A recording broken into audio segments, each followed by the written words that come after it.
ashimwe.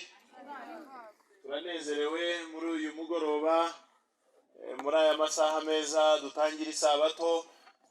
Imbaraga z'Imana zaturwaniriye kandi abamarayika batubaye bugufi ngo badufashe kuboneka muri uyu mwanya mwiza Imana yaturinganirije.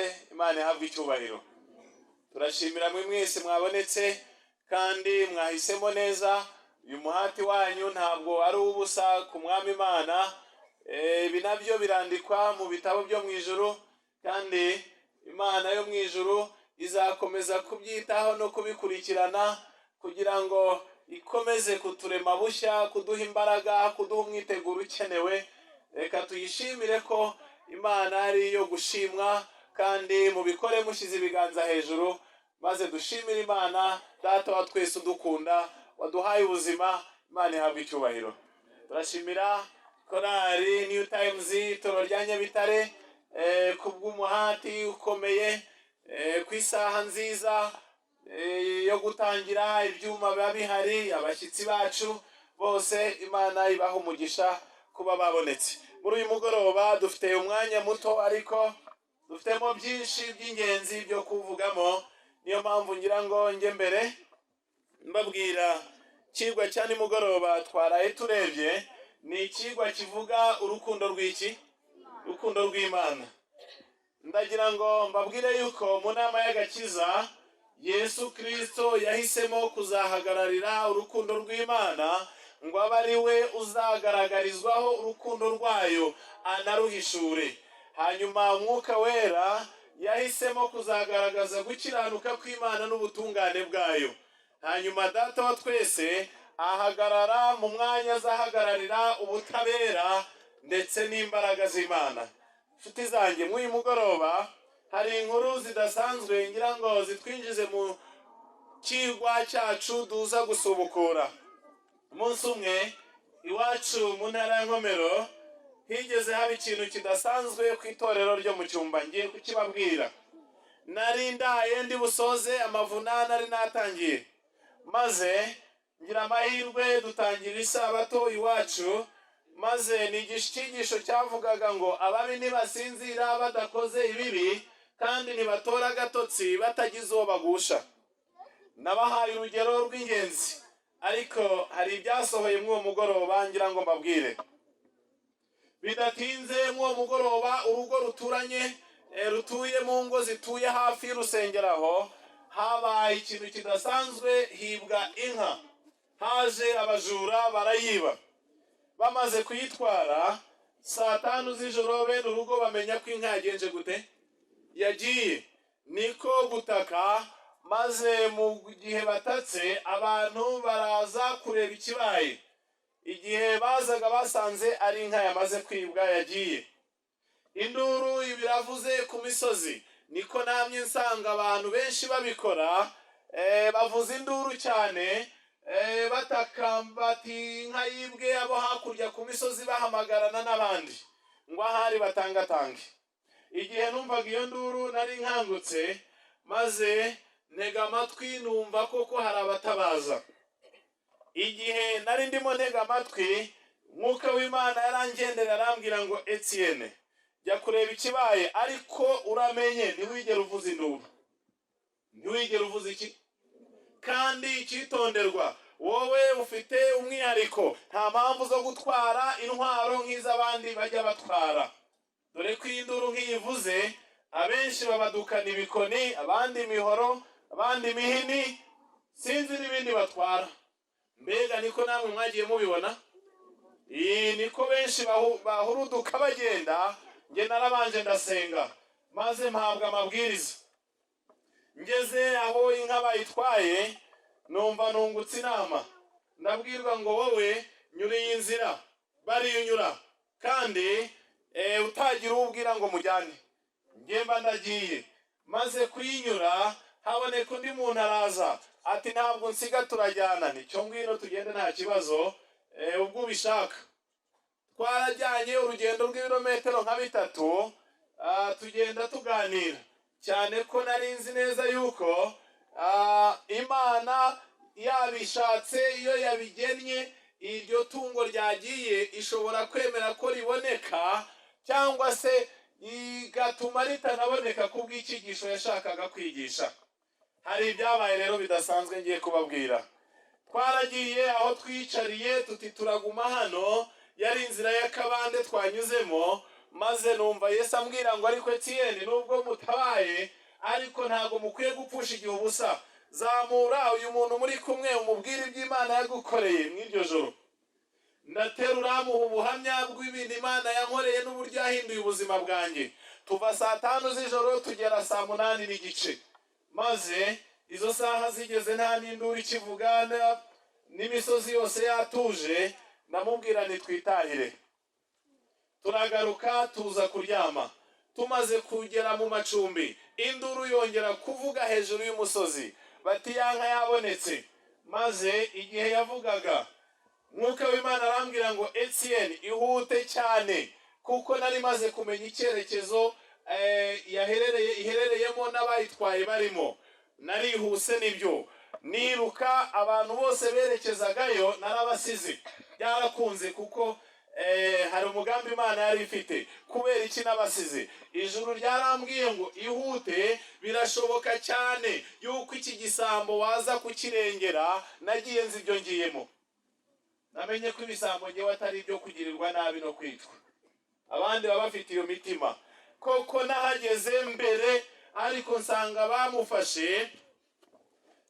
bamufashe bari ibyo bari bakoze. Bari bamukubise utugomba mbari batuvunaguye, maze hirya y'ibyo bahagarara hafi ye. Mageze rero nanjye ndagenda muhagarara iruhande. Abandi bantu baturutse iwacu bari baje kureba icyo gisambo n'uburyo inka yafashwe n'abahuruye. Barahageze basanga muhagaze iruhande, bazana amagambo menshi bati yatubujije kwiryamira, ari hehe? Buri wese akaza ashonda ashaka gukubita uwazanye inkona za jomba. Ndabareba nini mwitonde, ubu ngubu ntacyo mukimutwaye, mwitonde ubuso wanyu, nubwo yibye ariko ntabwo akiri uwanyu. Bati noneho ufatanyije nawe. Niba mfatanyije nawe muraza kuzakubibona. Nahise mpamagara kuri polisi, nimero ya polisi itishyurwa. Nitabwa na sitasiyo ya Kigali, ku biro byayo i Kigali. Bati witwa nde? Ndababwira. Ukora iki? Ndababwira. Tugufasha iki? Ndashaka ko mumuzana polisi iri hafi yanjye kugira ngo ize kudufasha mu kibazo kiri ahangaha cy'umuntu wibye inka akaba yafashwe, ariko abamufashe bakaba bashaka kumwica. Bati turaje tuguha ubufasha, tegereza ihangane. Bumvise mpamagaye polisi, abarimo baza bamushonda baratinya, ariko bigira inama. N'uburakari bwinshi bariherera hirya, bati mureke tumujyane aho yibiye. Ntago mumutwara. Naho izo nama zabo uko bazicuraga, ijuru ryaranganirizaga. Bari baremye inama yo kumujyana ngo bamwicire mu nzira. Babonye bidakunze, twari hafi y'Impanga, bati mureke tumujyane Impanga. Nabwo barashaka kumutsinda ku iteme rya Mpanga. Ntawe mutwara. Ubu uyu mwanya n'uwanjye arakurwa hano na polisi. Barangije barayivovota cyane, banuka ibitutsi byinshi. Ntaho mumujyana, ubu ngubu kuva ndi kumwe nawe ntagipfuye. Hanyuma bashatse kumunyambura ku ngufu, baramukurubana, nanjye ndamufata mu kandi kaboko, nawe akajya yishika asanga. Nsengera mu mutima, Mana mfasha aba bantu batamurenza hano. Hanyuma byarakunze, ijuru riraza riraturwanirira, ntibamutwara. Hanyuma umupolisi yahageze, ntabwo yatinze, yahageze mu mvura nyinshi irimo iragwa. Hanyuma amaze kuhagera, araza arafotora, bamufashe n'abarabafotora, nanjye turi kumwe arafotora mw'iryo joro. Arangije arareba abantu uburyo barakaye n'ibikoni, arababwira ati nikoseye, mwebwe ibyanyu mwashakaga mwabibonye, none murashaka kumena amaraso, murashaka kwica umuntu. Maze barangije batera hejuru bati yibira iki? Ubundi se kuki yatubujije n'amahoro n'umutekano? Polisi arababwira tumva rero ngaho nimuze tumujyane no kwa muganga mbe bundi dukurikirane ikibazo uko cyagenze. Mu gihe twagendaga umugabo umwe ndamwibuka yaraje ndamubwirana ariko mugabo iyo urimo utera hejuru ngo uyu muntu nakubitwe usakuza unatukana ibitutsi nk'ibi ntubu wowe ntabwo waba hari aho wigeze wiba shobora kuba utarafashwe ariko ntabwo waba waribye twese ntabwo dufite ibyasha by'ubujura twaba twaranyuzemo. Umugabo arandeba arangije ngo niko ye ngo yego natwe turiba ariko ntituriba inka. Bariba ariko ntibariba iki? Ntibariba inka. Nuko ibwo wemera ko nawe uri mu bisambo uri mu gatebo kamwe na kuyu rero itonde. Abandi nabo bati waduhemukiye cyane inyamara ntimuzi birimo biraba. Uyu muntu aramutse apfiriye hano nyiri gutabaza niwe wajya mu kaga mwe mwigaramiye, niwe wajya mu kaga. Twaramujyanye kwa muganga ajya kuvurwa ariko ikintu ngiye kubabwira ni iki gikurikira. Mu bantu bari aho ngaho abenshi bari abadiyakoni n'abadiyakonikazi bazanye ibikoni barimo banakubita igisambo. Nge naraho nanjye ndi umuyobozi kandi ndi umukuru w'itorero nari mfite umugisha w'uko ijuru ryakoranye nanjye ngo ntaza kwisanga mu bikorwa nk'ibyo. Nibaza uko nari busoze amavuna nari busoze iyo nza kuba nafatanyije nabo kureba nabi uwo muntu wahindutse gutyo umwanzi yakoresheje igikorwa nk'icyo.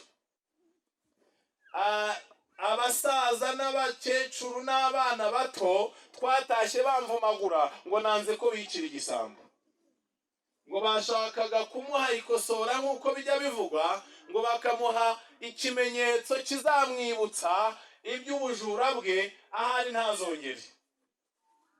Ndabarebaniye nyamuneka imisengere yanyu ntimuzi ibyo musenga. Iyaba mwari muzi umugambi w'Imana ku banyabyaha ntabwo mwajyaga kuba muvuga aya magambo mwabadukanye ibingibi. Hari umwe mu bakristo nzi wari wahubukanye ishoka yajyanye i Nyanza arayicyarisha kuri poseze akaba ari yarayirindishije ngo ibisambo nibimutera azabona icyo yitabaza. Mbega ishusho nabonye abantu benshi babarizwa mu matorero n'isengero kandi bitwa ngo barasenga nyamara mu bitekerezo byabo ari abakozi ba Satani badasanzwe. Rimwe na rimwe babayeho badashaka no kwihana bahora bumva ari intungane. Abanyabyaha ari babandi bari ku muheno ariko bo badashobora kuziyumvisha ko bafite urubanza ku Mana. Iyo nkuru yarantangaje.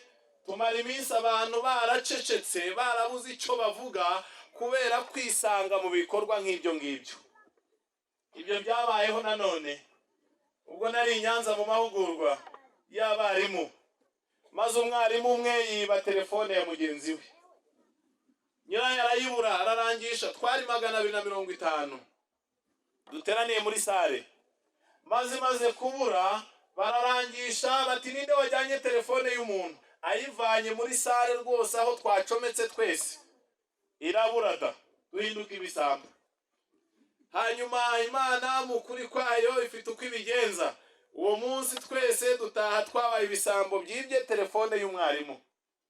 Imaze kwibwa hakozwe iki? Bukeye Imana yaremeye kugira ngo izaboneke. Ibiheri biraza mu bitanda turaramo, maze ibiheri biratujujuga ijoro ryose. Bukeye tugiye mu mahugurwa bapanga gahunda yo gutera imiti. Igihe batera hejuru burya matera turaraho ngo baze gutera imiti baza kugwa kuri telefone. Babaririza umuntu harara baramumenya, telefone barayibika. Barangije baragaruka muri sare barabaza bati nikoye umuntu watwaye ya telefone ntabwo nuba araboneka. Tutishwe data bagira uwo basohora kuko bari bamenye izina rye. Bamusohoye baramujyana hanze bati nta telefone watwaye. Undi arahakana, kandi mu guhakana iyo telefone ayitwara yakoze ishyano ashyiramo simukadi ye. Iyo niyo yari igihamya kimufata. Barangije kwa kwinangira umutima gutuma bamuzana mu ruhame. Baramuzana batumva rero dore umuntu watwaye telefone nguyu hano yabonetse, turamuzanye ngo mucire urubanza. Uwa mbere aravuga ati uyu muntu nta kindi akwiye keretse kwandikira akarere n'umurenge we n'ikigo akoreraho ko ari igisambo, akirukanwa mu bakozi ba leta. Uwa mbere bararuciye. Undi munyedini udasanzwe usenga nawe abarahubutse aravuga ati mva nzababwire, Bibiliya iravuga ngo ikibi gikurwe mu byiza. Nawe baragiye. Mbega ibyo maze igihe mbonera muri iyi si ntagatangaza. Igihe amaze kuvuga ibyo urusaku nateye hejuru. Nashakaga kugira ngo mbasabe uwo muntu bamumpe byibuze isaha imwe niherere nawe, kugira ngo niba ari ibyo mufasha mbimufashe hakiri kare, niba ari no kwicuza ibyo yakoze abikore, mwereke byinshi nari bumufashemo. kandi maze urusaku babona ntibiri bukunde baramudutwara. Nsengera mu mutima, hari ku munsi nk'uyu nguyu, nsengera mu mutima nti Mana ufashe uyu muhungu wawe nubwo ari igisambo ariko akeneye imbabazi zawe. Imana yarabikoze, bamujyana ahantu hiherereye nk'uko nabishakaga. Yamazemo iminsi yose nta muntu uzi yari, yongeye kuboneka ku musozo, kandi aza yaratinyuwe, yarashize ubwoba, aza aje gusaba imbabazi. Aremera ikosa rye, ataha abohotse, turanezerwa. Ariko babandi bamuciriye urubanza harya ubwo byagenze gute? Ubwo ari we na bamwe baciye urubanza, muratekereza urushijeho kuba yaratashye n'abarindi?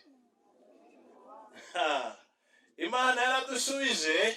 Niyo mpamvu mbabwira, hari abantu benshi batarimo bitondera ibyaha biri gukorwa. Nazamuye iki cyigisho cy'urukundo rw'Imana kugira ngo mubanze mumenye yuko urukundo rw'Imana rwatumye itanga umwana wayo w'ikinege, rutanga ubwishingizi na siranse ku banyabyaha. Uhereye kuri Adamu ukageza ku muntu wa nyuma, hari ubwishingizi Yesu yadushyiriyeho tuvukiramo. Niyo mpamvu benshi bagira ngo Imana yishimira gupfa kw'abanyabyaha, benshi bagira ngo Imana ihora ishaka amafuti mu bantu, ntabwo bazi Imana y'imbabazi n'urukundo. Ejo nahereye ku bahungu ba Yakobo, ndetse ngira ngo mbereke abantu babayeho mu mateka bakoze ibyaha birenze iby'undi uwo ari we wese ashobora gukora, cyangwa bihwanye n'ibyo natwe dukora muri iyi minsi. Nyamara imbabazi z'Imana n'ubuntu bwayo bikaba byarabahinduriye ubuzima, ndetse Imana ikajugunya ibyaha byabo imuhengeri, amazina yabo akaba yanditse ku rurembo Yerusalemu nshya. Nahereye kuri Rubeni wuriye indyamo ya se, yewe nageze kuri Yuda waryamanye n'umukazana we, yewe ngera no ku bandi basigaye. N'uburyo bahuje inama yo kugambanira umuvandimwe wabo, bamugiriye ishyari bakamugurisha. Nyamara tuza kugera ku rwego aba bantu Imana yemeye ko baca mu bikomeye byinshi, maze baza kwimenyaho amakosa yabo n'ibyaha byabo, baricuza, barababarirwa. Haleluya. Bagenza gute? Ubu barabarwa mu bana b'Imana. Naberetse umuryango wa Lewi, uwo Yakobo yavumye arawuca mu bana be, yanga kuwitirirwa kuko bakoze ibibi. Ariko Imana yo idakojejwe isoni no kwita abayemera Imana yabo, maze kwitwa Imana yabo, irangije ibwira Mose iti ntoraniriza umuryango wa Lewi, nubwo Yakobo yawuciye, ngewe ndemera kubabera umubyeyi, mbabere gakondo. Maze umuryango wa Lewi wongera kugeza gute? Uratoranywa. Nshuti zanjye, ndagira ngo nsimbukire ku ngero nkeya nsigaranye kugira ngo muze kureba. Nako sinanye ni nyinshi ariko ndatoranyamo iz'ingenzi ngiye kubabwira. Ndagira ngo tujyane mu gitabo cya kabiri cy'ibyo ku ngoma z'abami mu ba Isiraheli, mu gice cyaho cya 33. Hari igitekerezo cy'umwami Manase. Ni umwe mu bami bakoze ibizira bidasanzwe, ku buryo ubaye uca urubanza nk'umuntu wakamuciriyeho iteka ryo kurimbuka. Igitabo cya kabiri cy'ibyo ku ngoma z'abami ba Isiraheli n'Ubuyuda baratubwira iki? Mu gice cya 33 ndabasomera amagambo ahari ahaboneka iby'umwami Manase. Ndasoma amagambo ahari nihuta. Hari amagambo avuga ngo iki? ibyo ku ngoma ya Manase akora ibyaha bishayishije. Ibyo ku ngoma ya Manase agira ate? Akora ibyaha bishayishije. Nshuti zanjye, muri iyi minsi dusohoye mu minsi abantu babaye ibyihebe kubera ibyaha. Dusohoye mu gihe abantu bakora ibyaha nyamara mu mirebere ya kimuntu benshi bakibwira ko abo bantu nta gakiza bakwiye, bamaze kubahamba. Nyamara kandi ntabwo Imana irareka ubwoko bwayo n'abantu bayo. Niyo mpamvu ni icyitonderwa guca iteka ku bantu muri iki gihe, kuko imbabazi z'Imana ziruta ibyaha by'abari mu isi. Na n'uyu munsi Imana y'urukundo iracyari Imana ibabarira kandi yishimira gukiza. Maze turabwirwa ngo iki? Manase ubwo yatangiraga gutegeka yari amaze imyaka 12 avutse, amara imyaka 55 Yerusalemu ari ku ngoma, akora ibyangwa n'Uwiteka, akurikiza ibizira bikorwa n'amahanga Uwiteka yirukanye imbere y'Abisiraheli, kuko yongeye kubaka ingoro zashinywe na se Hezekiya, akubakira abari ibicaniro, akarema na Ashera, akaramya ingabo zo mu ijuru zose akazikorera, ndetse akora ibyoterero mu nzu y'Uwiteka, kandi ariyo Uwiteka yavuze ati i Yerusalemu niho izina ryanjye rizaba iteka ryose. Kandi yubakira ingabo zo mu ijuru zose ibicanira, abadayimoni arabaramya mu bikari byombi by'inzu y'Uwiteka. Acisha abana be mu muriro mu gikombe cya mwene Hinomu, akaragurisha ibicu, akaraguza abapfumu, akagira iby'uburozi, agashikisha abashitsi n'abakonikoni, akora ibibi byinshi imbere y'Uwiteka, aramurakaza. Wagenza ati? Harya n'uyu munsi abarakaza Uwiteka barahari? Harya n'uyu munsi ibyaha biragwiriye? Kuko ubugome buzagwira, urukundo rwa benshi ruzakonja. Nshuti zanjye, na n'uyu munsi ibyaha biracyahari, nyamara ntimukwiye kureba abantu mu ishusho y'ibyaha, mukwiye kwiga kurebera abantu mu ishusho y'amaraso ya Yesu yamenewe i Karuvari. Abantu bakingingirwa kwizera amaraso y'umwana w'intama wabahindura bashya. Niyo mpamvu nanjye nicyo ngomba kuvuga uyu munsi. Ndagira mbabwire, ndeka nsoma umurongo waho wa 9. Nuko Manase ayobya Abayuda n'ab'i Yerusalemu, bituma barusha amahanga Uwiteka arimbura imbere y'Abisiraheli gukora nabi. Gukora ikira? Gukora nabi. Uyu ni umwe mu bami bakoze amahano menshi nk'ayo buri wese yakora ku mudugudu atuyemo cyangwa mu rugo abayemo. Uwiteka aburira Manase n'abantu be, ariko ntibabyitaho. Uwiteka aburira nde? Manase n'abantu be ntibageza gute? Ntibabyitaho. Imana yakoze iki rero? Nubwo batabyitayeho ntabwo Imana yabaretse, hari icyo yabakoreye kugira ngo irebe yuko yabagarura, kugira ngo irebe ko imyumvire yabo yishwe n'icyaha yakongera kugaruka. Maze Manase ajyanwaho imbohe, Imana imusubiza ku ngoma ye. Umva wa ngo ajyanwaho ikira? Yego, nicyo cyatumye Uwiteka bateza abatware b'ingabo z'umwami wa Ashuri, maze bagafata Manase bakamushyira mu mihama, baramuboha, bakamujyana i Babuloni bamubohesheje iminyururu. Bamubohesheje iki? Manase yanze kumvira Imana n'ijwi ryayo, ndetse ku ngoma y'uyu mwami Manase niho bazababwira yuko yishe n'umuhanuzi Yesayi amukereje urukerezo. Wagira ngo yakoze ibyoroshye. Maze Imana iramureka, imuteza ingabo z'abanyamahanga zuzuye uburakari. Ingabo za Ashuri ziramutwara, zinamufata ari muzima, uwari waranze kumvira, yirasi icyubahiro n'ibindi. Maze arafatwa, umurengwe yari arimo umuvaho. Ni nacyo gituma uyu munsi nanone umurengwe abantu bafite uzabashyiraho kugira ngo bamenye ko burya ntacyo bari cyo. Niyo mpamvu Imana ibohesha abanyabyaha umubabaro kugira ngo bahindukire, nta kindi cyabazirika. Maze Manase nawe arabohwa, icyubahiro yari afite aracyamburwa, acishwa bugufi n'imbaraga z'Imana. Niko n'uyu munsi bihagaze. Maze ageze mu makuba, ngo ageze hera? Ageze mu makuba yinginga Uwiteka Imana ye. Haleluya. Ageze hera? Harya uyu munsi amakuba ariho? Imana ijya yemera ko abantu bajya mu makuba kugira ngo amatwi yari amaze kuba ibihuru atacyumva ahari abashe kumva. Imana ntabwo ipfa kureka umuntu, oya, ijya yemera amakuba akakuzaho kuko waburiwe bikitwa none bikanga, maze wa mugani abanyarwanda baca ngo uwanze kumvira se na nyina yumvira iki? Iyo umuntu yanze kumvira abantu bagenzi be ntabwo yabura kumvira n'ibihano birimo amajeri. Amajeri avuga nijoro, burya abantu biryamiye ntawe ukwitayeho. Iyo ugeze mu kaga hari igihe imyumvire wanze kumvisha igifite uburyo iza noneho uri mu kaga. Niyo mpamvu muri iyi minsi benshi bazumva bumvire habi kuko banze kumva bagifite uburyo ngo bizeze imitima yabo, bizere iby'ukuri batarinze bajya hehera, bajya mu kaga. Manase ageze mu kaga yinginga Uwiteka Imana ye, yicishiriza bugufi cyane imbere y'Imana ya ba sekuruza, arayisaba. Harya ibi byabaye kuri Nebukadinezari? Nebukadinezari nawe byamubayeho, aracibwa maze avanwa mu cyubahiro yari afite, ajyanwa mu ishyamba kurisha nk'inyamaswa.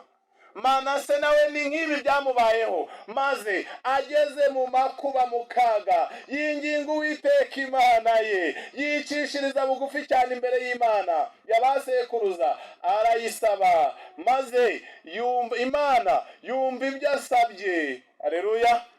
Imana yumva ibyo agenza ate?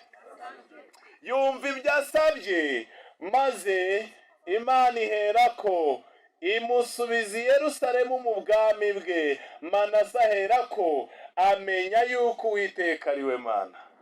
Si Imana ni nyarukundo? Imana ni nyambabazi? Harya ubu uzarimbuka azaba azize iki? Azaba azize Imana nuko Imana itamuburiye?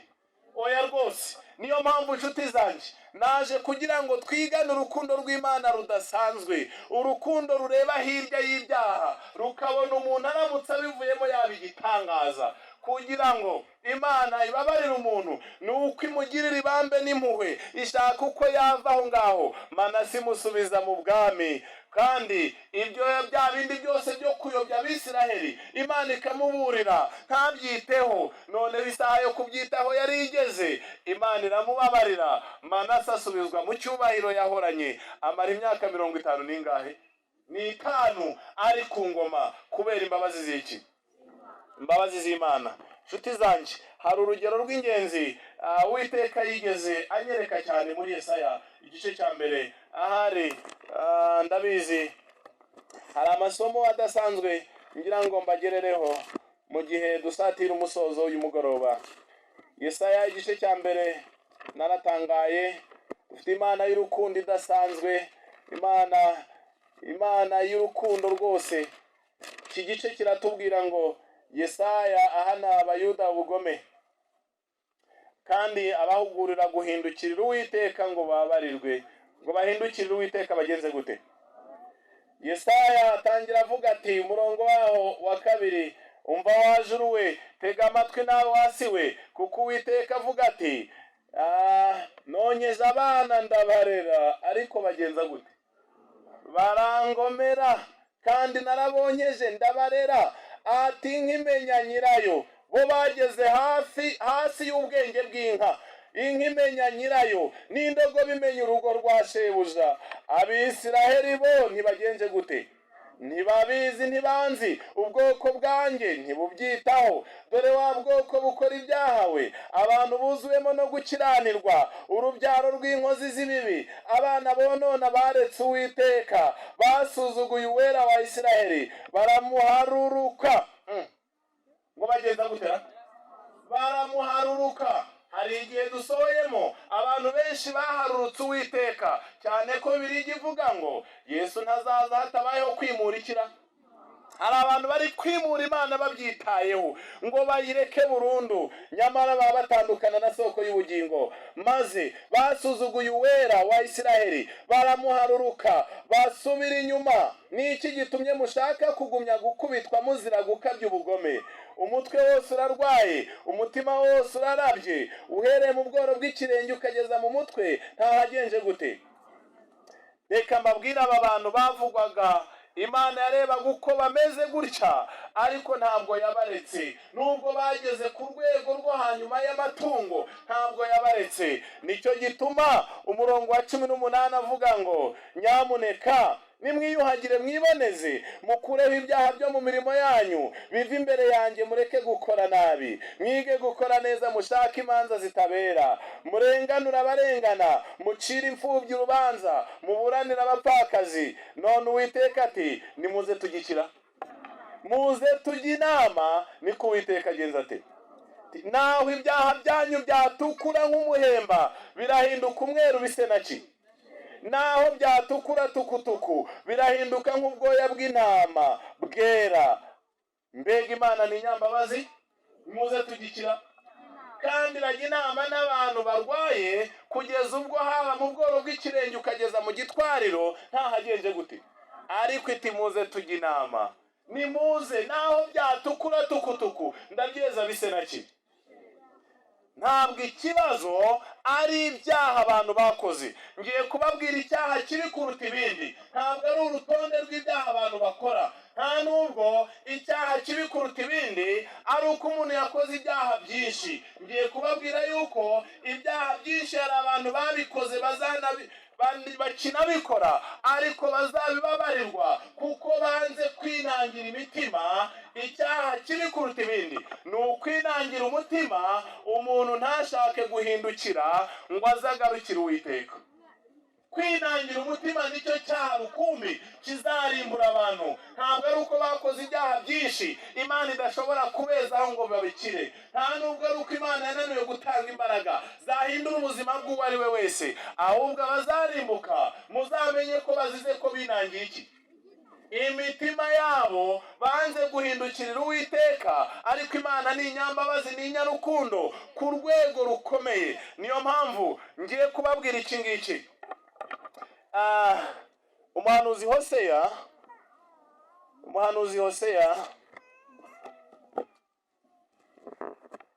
hari igitekerezo kiri mu gitabo cy'umuhanuzi Hoseya, ariko ntago nakivuga cyose kubera ko minota ni mike, ariko ntacyo turakivuga uko kiri. Abisiraheli bagereranywa n'umugore wa maraya ucyuwe. Imana yategetse umuhanuzi Hoseya ngo nagenda acyure nde? Maraya witwa nde? Gomeri. Nuko aragenda, murongo wa 3, acyura Gomeri umukobwa wa Diburayimu, asama inda, amubyaraho umuhungu. Maze Uwiteka aramubwira ati izina rye umwite Yezereli, kuko hasigaye igihe gito ngahora inzu ya Yehu amaraso ya Yezereli, yayandi hamwe na Boti, kumwe na Boti yabigenjerejwe. Kandi inzu ya Yehu kandi nzamaraho ubwami bw'inzu ya Isiraheli. Uwo munsi nzavunagurira umuheto wa Isiraheli mu kibaya cy'Yezereli. Nuko asubizamo inda, abyara umukobwa. Uwiteka aramubwira ati izina rye umwite Roruhama, uko ntazongera kugirira inzu ya Isiraheli imbabazi, ntabwo nzongera kubabarira ukundi. Ariko ya nzu ya Yuda nzayibabarira mbakize, ngiriye Uwiteka Imana yabo, kandi sinzabakirisha umuheto cyangwa inkota cyangwa intambara cyangwa amafarashi cyangwa abagendera ku mafarashi. Nuko acukije Roruhama arongera asama inda, abyara umuhungu. Uwiteka ati izina ry'umwite Rowami, kuko mutari ubwoko bwanjye, nanjye sinzaba Imana yanyu. Nanjye sinzabikira. Mbega aya magambo yaba mwari muzi yayakurikiye? Nubwo Imana ibivuga gutya, iyo abantu bagarutse nayo irigarura. Haleluya. Nayigenza gute? Niyo mpamvu igice cya 2 hatubwira ngo ariko amaherezo umubare w'Abisiraheli uzangana n'umusenyi wo ku nyanja. Haleluya. Ngo ariko amakira amaherezo, kandi uzaba utabasha kugerwa habe no kubarika. Kandi aho babwirwaga ngo ntimuri ubwoko bwanjye, bazahabwirirwa ngo muri abana b'Imana ihoraho. Haleluya. bamwe babwiwe ngo ni muri ubwoko bwanjye, aho babibwiriwe noneho kubera imbabazi z'Imana bazabwirwa ngo muri abana b'Imana ihoraho. Kandi abayuda n'abisiraheli bazateranira hamwe bitoraniriza umutwaro umwe, kandi bazazamuka bave mu gihugu, kuko umunsi wa Yezereli uzaba ukomeye. Nicyo gituma ku murongo wa 8 hatubwirwa ngo iki? Nicyo gituma Uwiteka yafashe umwanzuro ati, ngiye kuzitiza inzira ye amahwa, inzira anyuramo angomera agenda, ngiye kuyizitiza amaki, ngiye kuyizitiza amahwa ku buryo abasambane be yirukaho atazabashyikira. Niyo mpamvu uyu munsi inzira abantu banyuramo bahunga Uwiteka zirimo amahwa, kugira ngo ahari bazarambirwe bagaruke.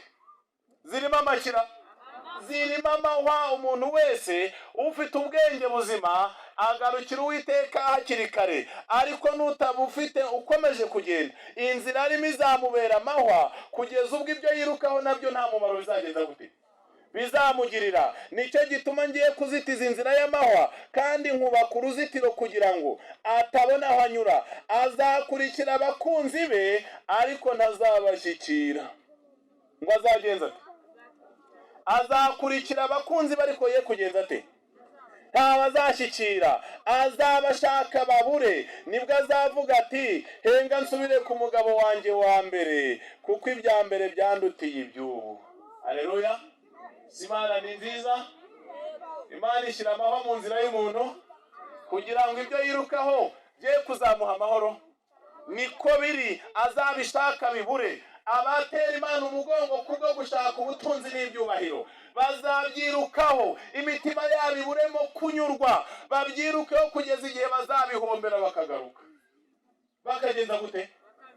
Wo ni umugambi w'Imana. Niyo mpamvu na n'uyu munsi abashaka ubutunzi bw'aha ku isi bazabutunga. Ibyorezo, ibiza, indwara zize zibikonkobore birangire, kugeza igihe umuntu azamenya ko ubutunzi buruta ubundi ari ukumenya Imana kandi ari ukwiyegurira Yesu. Niyo mpamvu ibyo abantu birukaho bazabyirukaho, ariko amaherezo nibibageza habi, nibahindukirira Uwiteka bazasanga akiri umunyambabazi.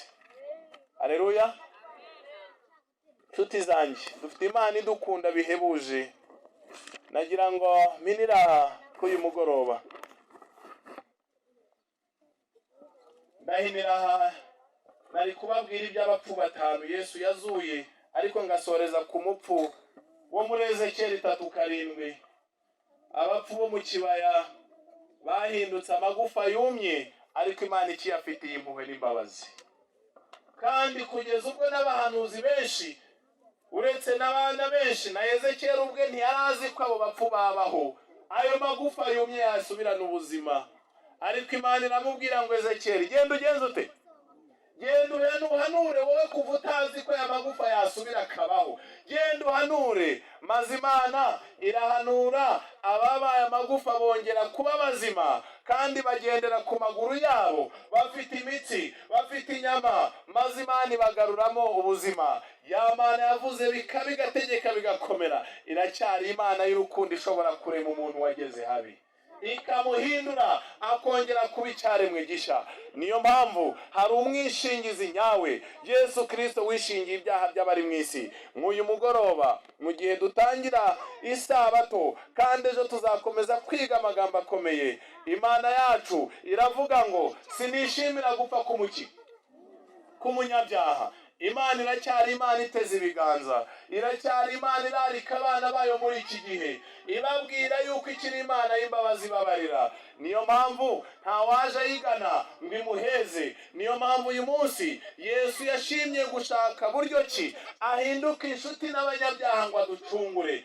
N'uyu munsi aracyateze ibiganza. Mbega nshuti zanjye, abazarimbuka bose bazarimburwa nuko binangiye, ntabwo ari uko babuze imbaraga yaba batura mu byaha, nta nubwo ari uko babuze urukundo rw'Imana, ahubwo bazaba aribo batashatse kwiyegurira Imana ngo ibahindurire amateka. Ariko dufite Imana ikiza, dufite Imana ibabarira, kandi n'uyu munsi iracyashaka kudukiza. Niyo mpamvu n'umwe mu bahamya nuko na n'uyu munsi, yaba abasinzi, yaba ibisambo, baba maraya, baracyari abantu abantu bafite amahirwe mu maso y'Imana yuko Imana ishobora kubahindurira amateka bagahinduka abana b'Imana.